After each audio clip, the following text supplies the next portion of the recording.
taxes was taxing. Now taxes is relaxing when you file for free. I can file for free?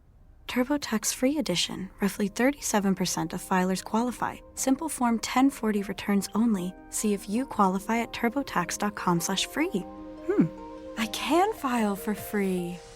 Now this is taxes. File for free with TurboTax Free Edition and get your maximum refund. No schedules except for Earned Income Tax Credit, Child Tax Credit, and Student Loan Interest. See if you qualify at turbotax.com/free.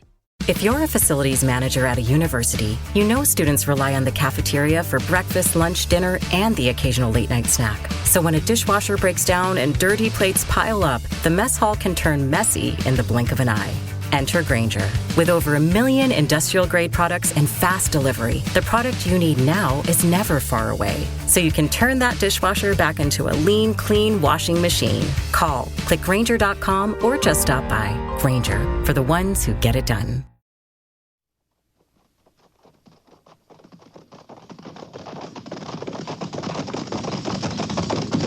At the gallop! Follow!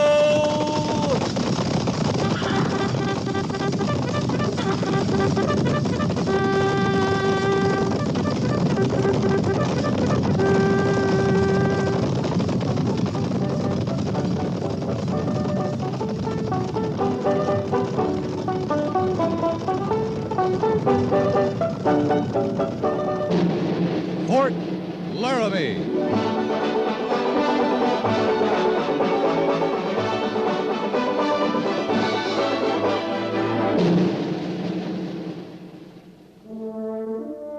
Fort Laramie, starring Raymond Burr as Captain Lee Quince.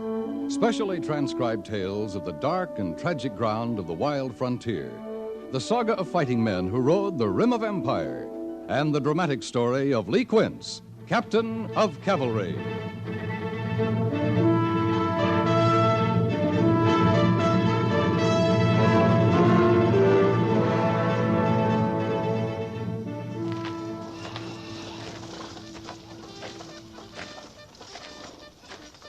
Captain? Oh, Mr. Syberts. The men looked fine, I thought. Well, yes, sir. They looked all right. Good drill. Good parade. Yes, sir, but actually I was more concerned with... Well, weren't you listening, sir? I was watching, Lieutenant. I almost never listen to a dress parade. I mean the band. The band seemed to march real good. Captain, the music. Frankly, I thought it was terrible. Oh? Usually it just sounds bad. But today it was awful. What, didn't it sound strange to you? Tinny, off-key? I was watching B Company, Mr. Syberts. Marched just fine. I don't know. Maybe it's my ears. More likely my ears. I don't pay much mind to the music.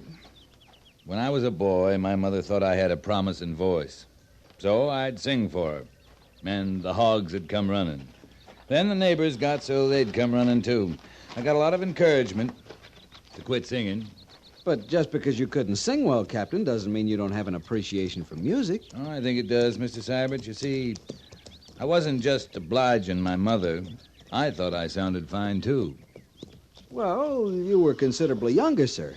I'm sure you've outgrown all that by now. After all, with your mother to encourage you, you couldn't be blamed for thinking that you had... Around her neck she wore a yellow ribbon. Captain. She wore it in the winter and the merry month of May. And when they ask her why Really, Captain, it was more about the regimental band than anything else, and if you didn't notice the band... Far away, she wore it for her lover who was far, far away. Yes, sir, well, I'm beginning to think I was very mistaken, if you'll excuse me, Captain. Far Captain Quince? Major Daggett? What are you doing? I was singing, sir. You call that singing? Yes, I do. But I suppose it's a minority opinion. Are you drunk, Captain? No, sir. I can account for the singing if you're interested, Major. I'm only interested in stopping it. We've had enough bad music around here for one day. I thought Dress Parade came off fine, sir. I was very proud of B Company. Captain, I don't want to hear another reference to Dress Parade today. Yes, sir. It's over. That's the only good thing about it. It's over. I don't want to discuss it. I don't want to hear it discussed. That's an order, Captain. Yes, sir. I won't even ask if you heard the band. Did you hear the band? Must have. I saw it. Seemed to me they marched real good. No matter if you heard it or not, if that bellowing you call singing's a sample of your ear for music, that... March real good? I thought so, sir. If I want marching, I'll get a company of infantry. From a band captain, I expect just one thing, music. You think I'm being unreasonable? Kind of hard to get music out of busted instruments, I imagine. I realize some of the pieces are quite old. Schultz tells me in the field they have problems with rust, sand fouling the cornet pistons, but busted instruments? The report said the band was brawling over something Saturday night. Someone put his foot through a field drum, some of the blowhorns got smashed. You read a report on a band brawl? Mm-hmm. On your desk, Sunday morning, Major. Oh. Well, I want to talk to the bandmaster, and if you'll stop delaying me, I will. Sorry to hold you up, Major. Lee. I'm sorry. For what? Well, I'm mad as the devil. I didn't mean to take it out on you. I was handy. And you were singing, don't forget. Kind of set me off. Set Mr. Seibert's off, too. Fact of the matter is, we have guests on the post. I wanted to be especially proud of our band. Oh, and what they did to Boots and Saddles, I think it was Boots and Saddles. I gotta see Schultz. Tell him I thought the band marched real good.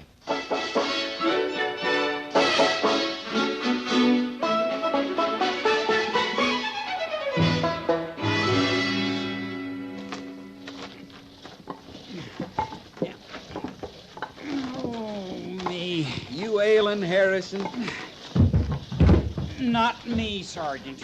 Well, we'd like to get that lumber loaded so you could run the wagon up to Old Bedlam, unload it, and come back here and start all over. No, I'm doing what I can. I swear I am. You ain't ailing, you shake a leg.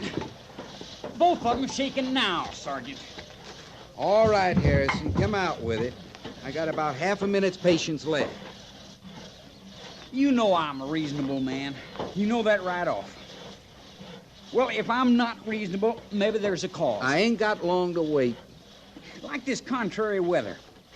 It ought to be cooling off. Give a man a feel for hard work. It's got no right to be blazing hot this time of year. You're asking for a change of weather? I'd be obliged if you could arrange it, Sergeant. Anything, just any small thing would be an improvement. Well, now, you just come to the right man, Harrison. Just for you, I'm going to change the weather. You mind now you asked me to do it? Oh, I ask. I sure ask, all right. Trooper Harrison? Yes, Sergeant. Report to the guardhouse. Guardhouse? On what charge? On the charge that you asked for. It takes you right out of the blazing sun. Of course, how you're going to get a breath of air is something else again. But seeing any small change would be an improvement. Sergeant, I'll be getting back to my loading now. I thought you wanted to change the weather. One day I'm going to learn to keep my mouth shut around here. That day comes, you write me a letter so I'll know. You know I can't write. I tell you one good thing, Harrison. I just ain't rising to any more bait, Sergeant. Fatigue's over in half an hour, and after supper... There's a band concert, I know. Well, it ain't gonna cool me off none. Not a cent's worth. Only there ain't gonna be no band concert. In fact, if Bandmaster Schultz can't explain himself any better to Major Daggett than he has so far... Oh, my foot! Maybe we heard the last toot ever from our regimental band.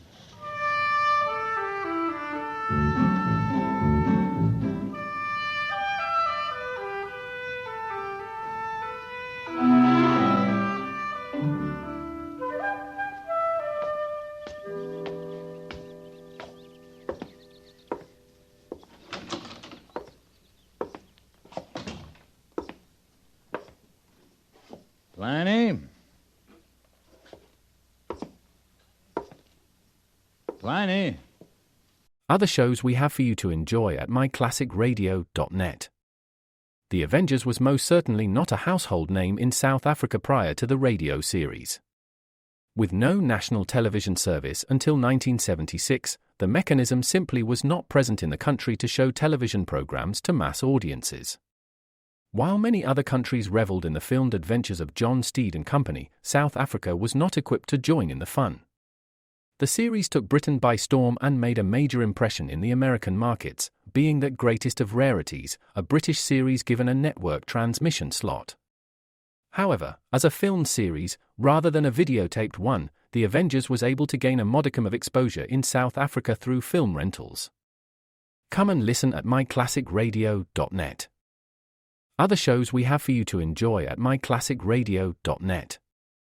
The Black Museum was a 1951 radio crime drama program independently produced by Harry Alan Towers and based on real-life cases from the files of Scotland Yard's Black Museum. Ira Marion was the scriptwriter, and music for the series was composed and conducted by Sidney Torch. Although often mistakenly cited as being produced for the BBC, the series was produced and syndicated commercially by Towers throughout the English-speaking world. Come and listen at myclassicradio.net.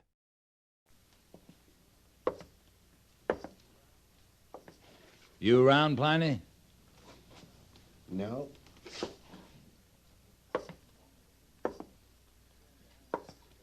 What are you doing behind the pickle barrel? You drop a penny? Are you alone, Captain? Sure. I'm not exactly open. It's almost 4:30. You'd open at midnight to sell a 2-penny cigar. Now come on out from behind that barrel. Well, oh my, it's unnerving. That's what it is. What did you want, Captain? What are you whispering about? Well, you never know who's listening these days. I'm listening. I'm hard put to hear you. Are you going to sell me a glass of beer, or do I have to draw it myself? Ha-ha. Aha. Who sent you? Pliny, it's a hot day. Oh, no, you don't, sir. I know an investigation when I see one. Well, you may tell that committee and Major Daggett and all the powers that be that I am living up to the letter of my agreement with the United States Army. Maybe you ought to have a glass of beer, too. It's not my concern if the regimental band can't play without instruments. What about the band? No beer, no band. Oh, I'll miss the drums. Won't you? Pliny, what time of day do you start making sense? Why, Captain, I believe you don't know. You came here in innocence. But these are dark days, and the seeds of distrust are on the wind. This time I'm going into the canteen and get that beer. There is no beer. There will be no beer. Beer is a closed issue. Poor Schultz. Poor Schultz. You keep going from beer to band. From no beer to no band. And you can thank Mrs. Feemster and her committee for that. Mrs. Feemster's not doing anything. She's just visiting Fort Laramie. Her visit was ill-timed. Just when Schultz needed new instruments the worst way. But alas, 5% of nothing will not buy French horns and trumpets. And, oh my, I will miss the drums. I'm still not reaching you, am I, Captain? I know. No, you're not. Then let me put it simply. A, B, C. A is for the agreement. Now then, 5% of all proceeds from the sale of beer I give to B, which is the band. From these monies, Schultz buys new instruments. That is, he did until... Oh, yes, until C. C is for committee, headed by Mrs. Feemster. The Committee for Moral Improvement, if you will. Oh, and that means no beer. It follows, then, no beer, no proceeds, no band. Oh, my, I put that well, didn't I? If you did, you better climb in that pickle barrel, Pliny. A sutler that doesn't sell beer needs a real hiding place. But the brine... Salty.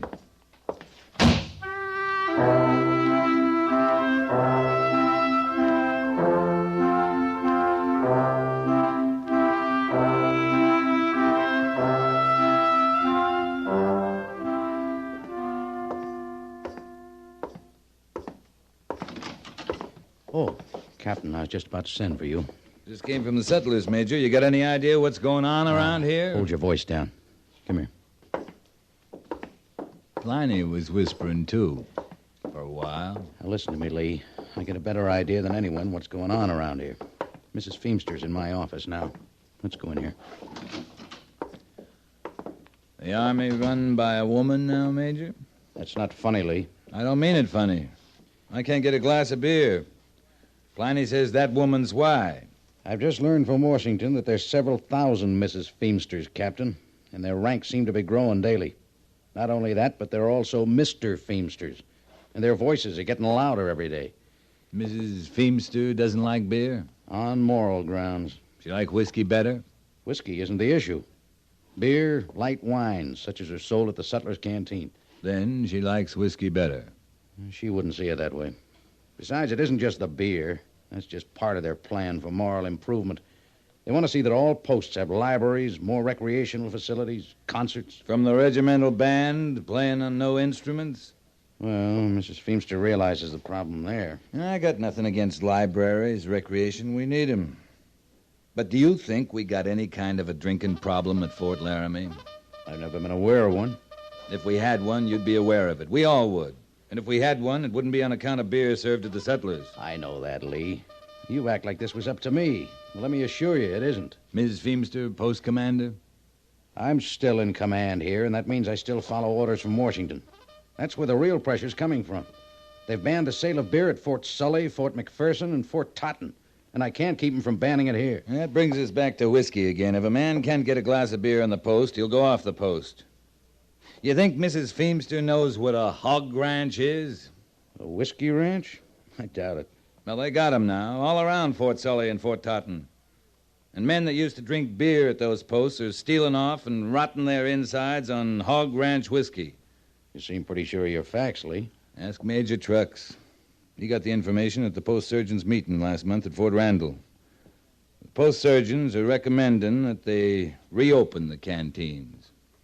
I wonder. Just wonder. No, it'd never work. No, what wouldn't work? I don't think even Major Trucks could convince Mrs. Feemster she was short-sighted. I was thinking more of letting Mrs. Feemster make her own decision about being short-sighted. You haven't met her, have you? No, I'm kind of looking forward to it. Now, Lee. I'd like to volunteer to show Mrs. Feemster around the post tomorrow, Major. Volunteer? You might just tell her I'll call for her tomorrow, right after guard mount. Afternoon to you, Major.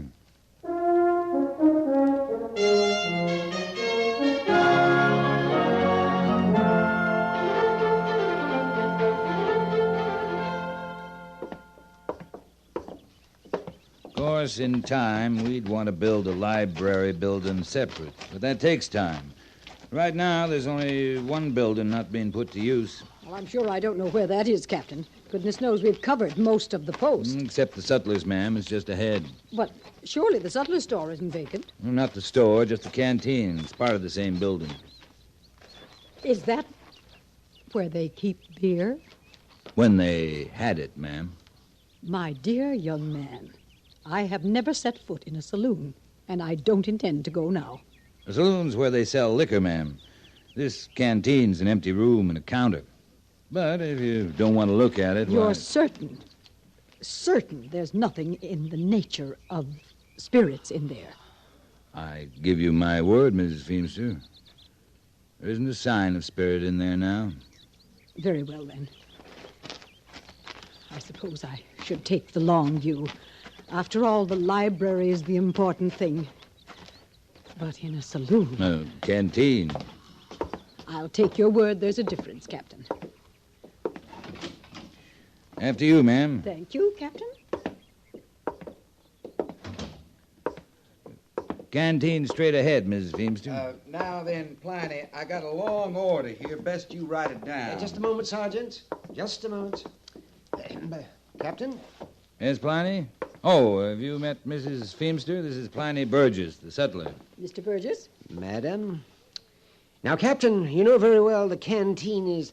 well, it's... Yeah, we know, Pliny. We come to see how the room would do for a library. A library? You mean books, and books in there? We'll just look it over. You mind your customer over there. Oh, Well, I don't know. I got cash money, Pliny. Coming. Yes, indeed. In fact, I'm here. Well, Mrs. Feemster?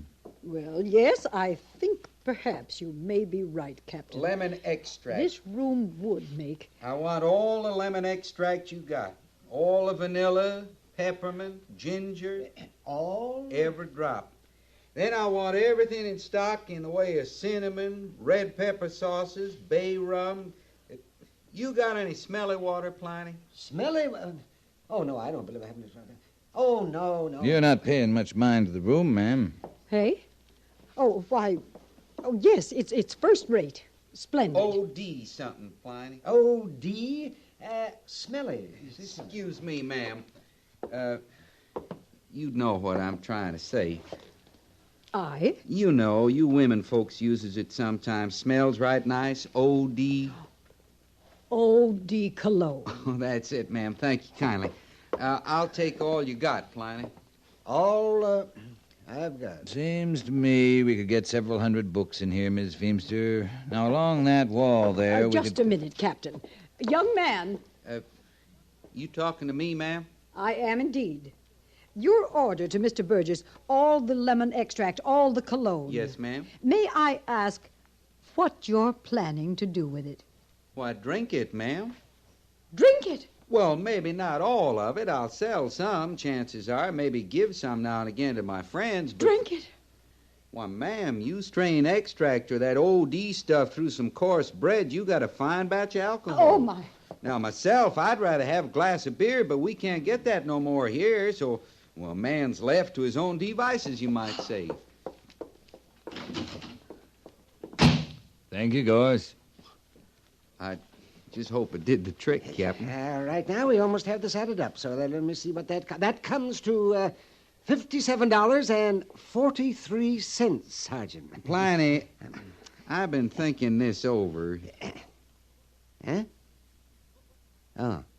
Well, now, I'll tell you what I'm going to do. Now, since you're such a good customer, I'm going to let you have the whole thing for $57.33. You drink it, Pliny. I'm going to Laramie Village for a beer.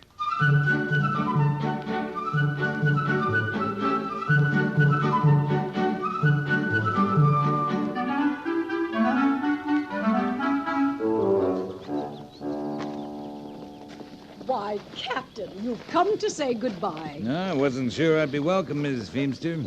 Major tells me you were a while settling down. I very nearly fainted. You may as well know that. Well, if it'd make you feel any better, it was all made up for your benefit, ma'am. So Major Daggett assured me. Oh, my, Captain.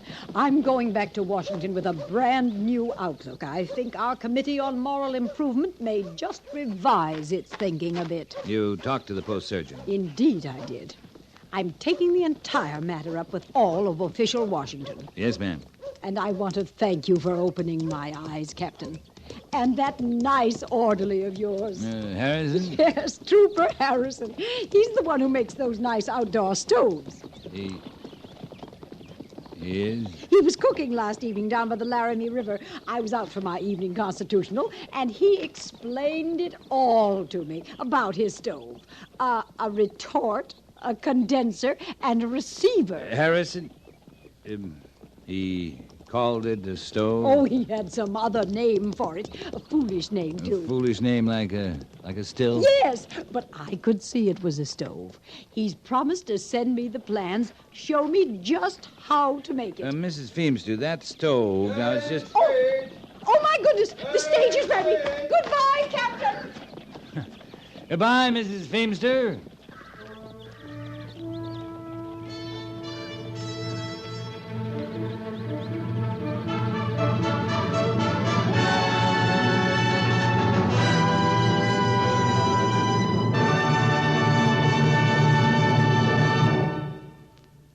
Fort Laramie is produced and directed by Norman MacDonald and stars Raymond Burr as Lee Quince, Captain of Cavalry, with Vic Perrin as Sergeant Gorse. The script was specially written for Fort Laramie by Kathleen Height, with sound patterns by Bill James and Ray Kemper, musical supervision by Amerigo Marino. Featured in the cast were Howard McNear, Jeanette Nolan, and Sam Edwards. Jack Moyles is Major Daggett, and Harry Bartell is Lieutenant Seiberts.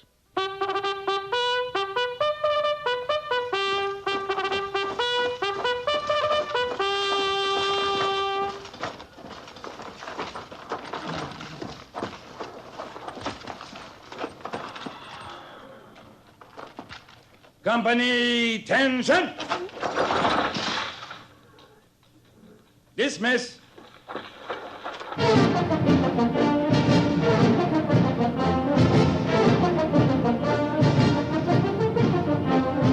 Next week, another transcribed story of the Northwest frontier and the troopers who fought under Lee Quince, Captain of Cavalry.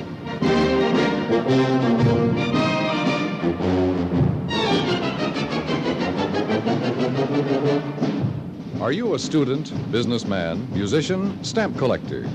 No matter what your profession or age, your opposite number in some faraway country wants to know about you and to tell you about his own life and thoughts. CBS Radio urges you to send your name to Letters from Abroad, 45 East 65th Street, New York City, mentioning your age, occupation, and interests. They'll find you a suitable correspondent in the country of your choice.